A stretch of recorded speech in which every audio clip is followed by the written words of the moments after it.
Shake. Shake. Eh? Hope you guys are having a great day so far. Recently, we've actually been doing a lot of reflecting. I actually watched one of the old videos that we actually put out on YouTube about 5 weeks before my last contest. This was about in January last year. Hang and I went to Dandenong Mountains for a walk, and during that walk, we actually talked about some of the goals, and one of them was being able to drive a car that I felt happy to drive. I really wanted to buy a new car. Oh, because of all the curves? Yeah. I miss what it felt like to own a car that I enjoyed to drive. You mean you miss a car that you could go bam, bam, bam, bam. I don't think any cars do. So you want a chicken?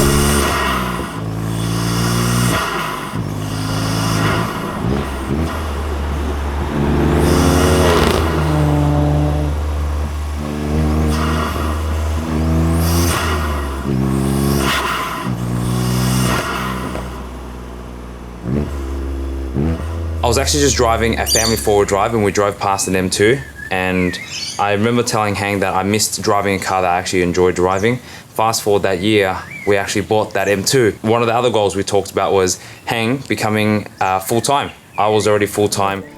Hang hasn't quit a job yet, so she's still working full-time. I've quit my job. She's almost there. And when she does, we can do this every day. We're so sick. We can travel around the world.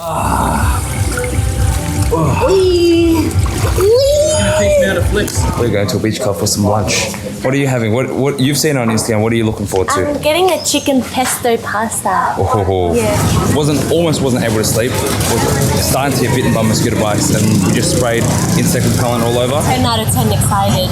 And Mel said that she doesn't even want to leave the place anymore. Like she doesn't even want to go anywhere. That's fair. Oh my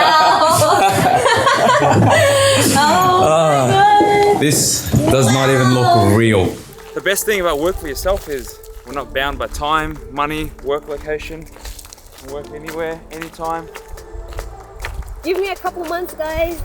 She was just still cutting hair, and then a month later she ended up quitting her job to become full-time online coaches, and we've been able to do that since. That's been awesome, just being able to reflect back on our goals. And I think one of the biggest problems that some people have is they're afraid to dream, maybe based on their past actions. They don't want to dream anymore, or they don't think it's realistic. I've spoken to many people that they feel they have a realistic mindset, when in reality they just have a really pessimistic mindset. So we're really grateful that we actually put out our goals, put it out there, vocalize it to the world, and start ticking things off just to prove to everyone that it's not really luck. It's a matter of manifesting your vision. What's been the highlight of working with me this year?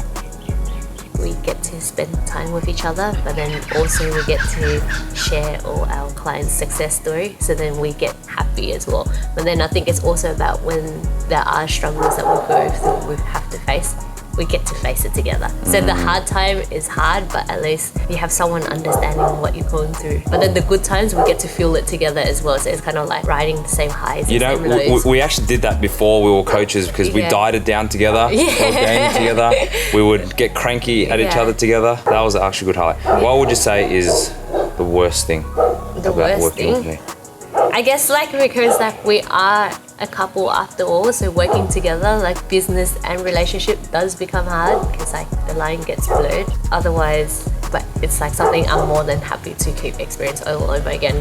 The good outweighs the bad, but it's not really a bad, it's just we have to learn how to work around each other and kind of understand each other. To be honest, I don't feel like there are any negatives. Yeah. I tell my team off if I need to, but then Hang would also volunteer to call herself out if she needs to. So she'll be like, no, you need to be harsh on me as well. Yeah. And so I don't feel like there's any negatives. There's no negatives at all. I think there's ups and downs of anything, but I wouldn't consider it a negative at all. I wouldn't consider anything you know? Nah, it's not fuck, I have to stay here, I have to work with you. If anything, I'm grateful, because even though when we're very busy, sometimes we might not be able to spend time with each other, but at least we're working together, so our desk is there, so we still get to go through the busy time with each other. Because if we were to do different jobs, we'll probably be 9 p.m, 10 p.m, and we still don't get to really do anything together.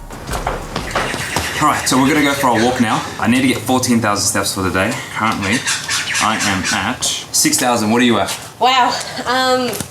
Thanks for reminding me to get my watch, by the way.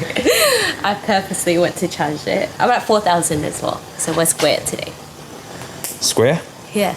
That's great. Oh yeah, nice outfit by the way. Where'd you get that? We're gonna get that shirt. From one and only.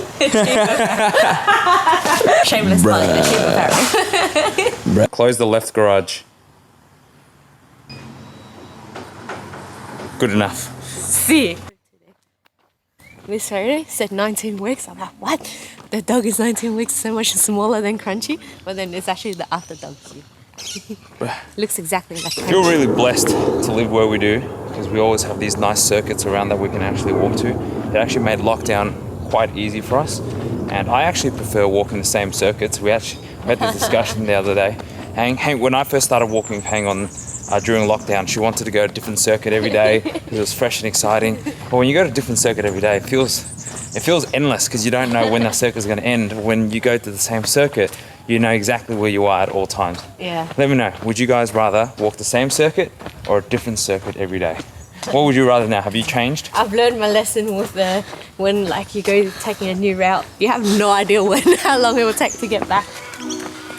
We often stop dreaming based on our past actions, and maybe in the past we've disappointed ourselves, and that makes us not want to dream anymore because every time we dream we're afraid of getting hurt. We're afraid of having these goals and ambitions and not being able to follow through with it, and it's disappointing and it's honestly disheartening. And so what I see happens is a lot of people when they were young, they had a lot of big goals, dreams and aspirations, and as they get older they start to settle. Their goals start to change. You know, when we were kids we had these goals and aspirations of being, you know, super successful. As we get older we start to settle for just a regular office job. Some people make it, some people don't. However, if we continue to create habits where we've disappointed ourselves, then of course we're going to start doubting our future endeavors. And so confidence and self-doubt is basically pattern recognition, patterns that you've exhibited in your past. All the endeavors in your life exhibit a pattern where start off motivated, committed, ambitious, and then you end up falling off track. Like fitness, that's what happens to most people. You end up throwing that into the too hard basket, and then those habits are now solidified. Things that's in the too hard basket, things that's in the must be nice, things that other people are able to achieve, but you're not. And over time that conditions you.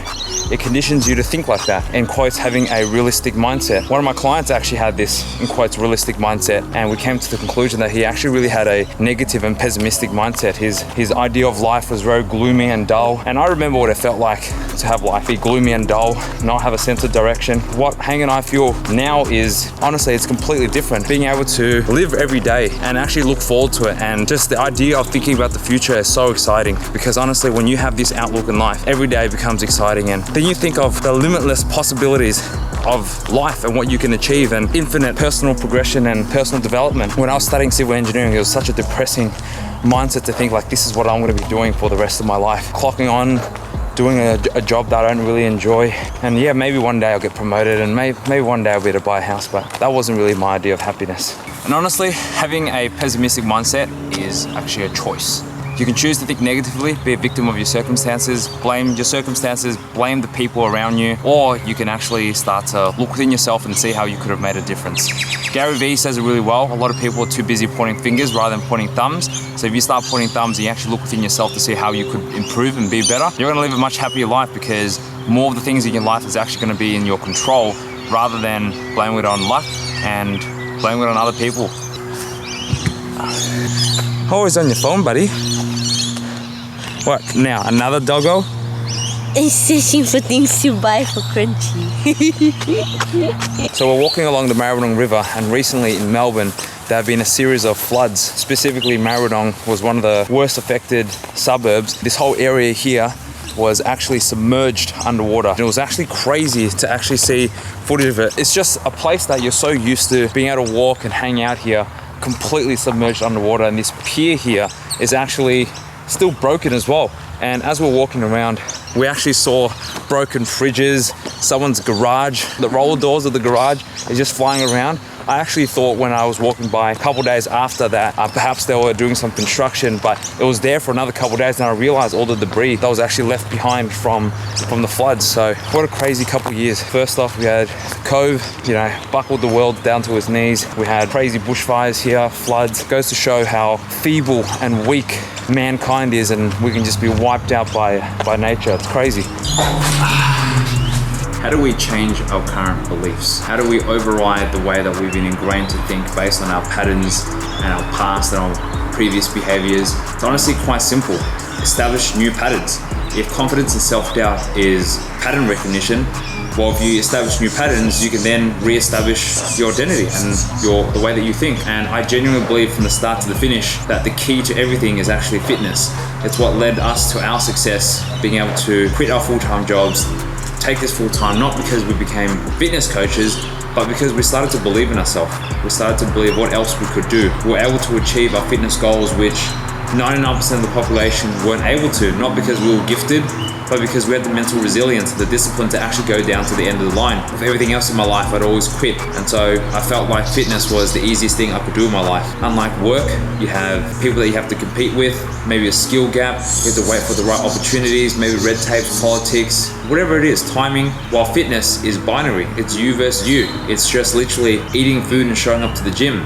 And even if you don't know what to do, if you have a consistent habit, you'll have data, and data is information. Information is growth. It's simple as that.